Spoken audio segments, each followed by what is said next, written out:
کچھ ہم ادویات سے متعلق بات کر لیتے ہیں، کیونکہ آئے روز مسئلہ یہ ہوتا ہے جی کہ ان کی قیمتیں بڑھ جاتی ہیں، پھر یہ مارکیٹ سے غائب ہو جاتی ہیں۔ سو بھائی اس بار بھی کیا ایسا ہونے جا رہا ہے؟ اور وجہ یہ ہے کہ 50% دواؤں کی قیمتیں طے کرنے کا اختیار ادویات بنانے والی کمپنیوں کو مل گیا ہے، اور جو ڈریپ ہے یعنی کہ ڈرگ ریگولیٹری اتھارٹی پاکستان کی chief executive officer doctor Ubaidullah, وہ یہ کہتے ہیں جناب کہ دوائیں جو ہیں ڈی ریگولیٹ ہونے سے قیمتیں طے کرنے کا اختیار کمپنیوں کو مل گیا ہے۔ اب اس کی ڈیٹیل انور خان سے جان لیتے ہیں۔ تو انور بتائیے گا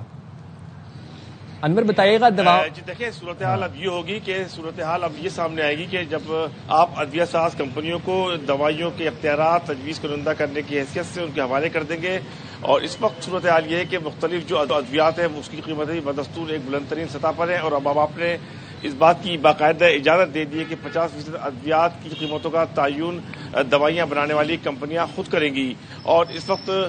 صورتحال یہ ہے کہ مختلف امراض کے اندر مبتلا جو مریض ہیں، جس کے اندر امراض قلب کے ہیں، امراض سینہ کے ہیں، اس کے ساتھ ساتھ دماغی امراض کے مریض ہیں اور شوگر کے مریض ہیں، ان کی ادویات کی قیمتیں جو ہے وہ انتہائی بلند ترین سطح کے اوپر ہیں، اور وہ افراد جو کہ مختلف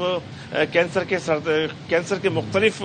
مرض کے اندر مبتلا ہیں، ان کی قیمتیں تو انتہائی بلند ترین سطح پر ہیں۔ اب ان کے لیے علاج کا برداشت کرنا انتہائی ناممکن ہو جاتا ہے، اور صورتحال یہ ہوتی ہے کہ اب ڈریپ کی جانب سے جو صورتحال سامنے آئی ہے کہ جب آپ نے قیمتوں کا تعین کرنے کے لیے اس کو دے دیا، تو اس وقت کراچی میں کے اندر نیشنل ہیلتھ پالیسی کے حوالے سے ماہرین نے ایک سیمینار کے اندر شرکت کی تھی کہ جس کے اندر ڈریپ کے حکام نے اس بات کا اعتراف کیا تھا کہ غیر ضروری ادویات تجویز کرنے کے نتیجے کے اندر تقریباً 50 ارب روپے کا نقصان ہوتا ہے جو کہ لوگوں کو ادا کرنا پڑتا ہے، جبکہ ماہرین صحت اور دیگر افراد یہ بتاتے ہیں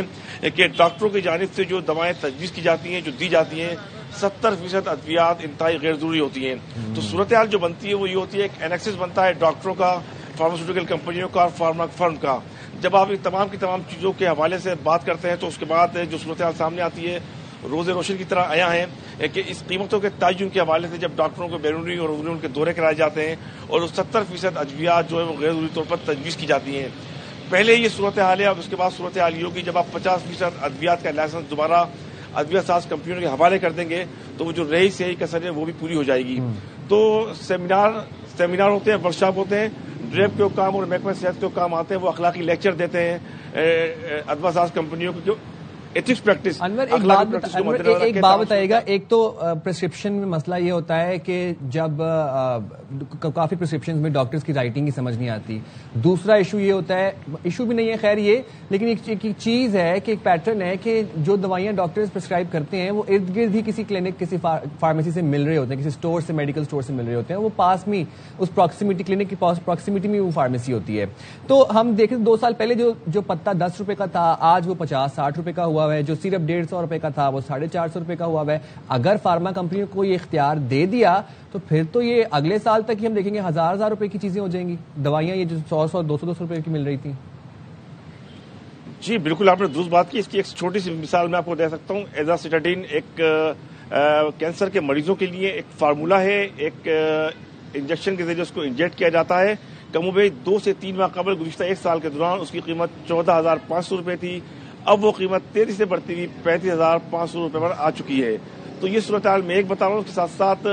کیپسول جو ساتھ دیے جاتے تھے ان مریضوں کو، اس کی قیمت تھی تقریباً 45,000 روپے، اب اس کی قیمت ہو گئی ہے 66,067 روپے۔ تو یہ 2 دوائیاں میں نے آپ کو بتائی گی، ان کی قیمتیں اس وقت انتہائی بلند ترین سطح کے اوپر ہیں، اور بالکل ایسی صورتحال پورے ملک کے اندر درپیش ہوتی ہے کہ جو ماہرین صحت، جو ڈاکٹرز جن کو آپ دکھاتے ہیں، ان کی کلینک کے اطراف ہی اس فارماسیوٹیکل اسٹور کے اوپر، میڈیکل اسٹور کے اوپر وہ دوائیں دستیاب ہوگی، باقی شہر کے کسی بھی اسٹور کے اوپر وہ دوائی نہیں ہوگی۔ تو بنیادی طور پہ یہ بنتا ہے، ایک اینیکسس بنتا ہے، ایک گٹھ جوڑ بنتا ہے۔ یہ گٹھ جوڑ کے نتیجے کے اندر اربوں روپے کی غیر ضروری ادویات۔ انور جو اصل ایشو ہے وہ یہ ہے نا کہ فارما کمپنیوں کو اختیار دینے سے جی یہ جو فیصلہ ہے کہ اس سے قیمتوں پر فرق پڑے گا، پھر ہونا کیا چاہیے؟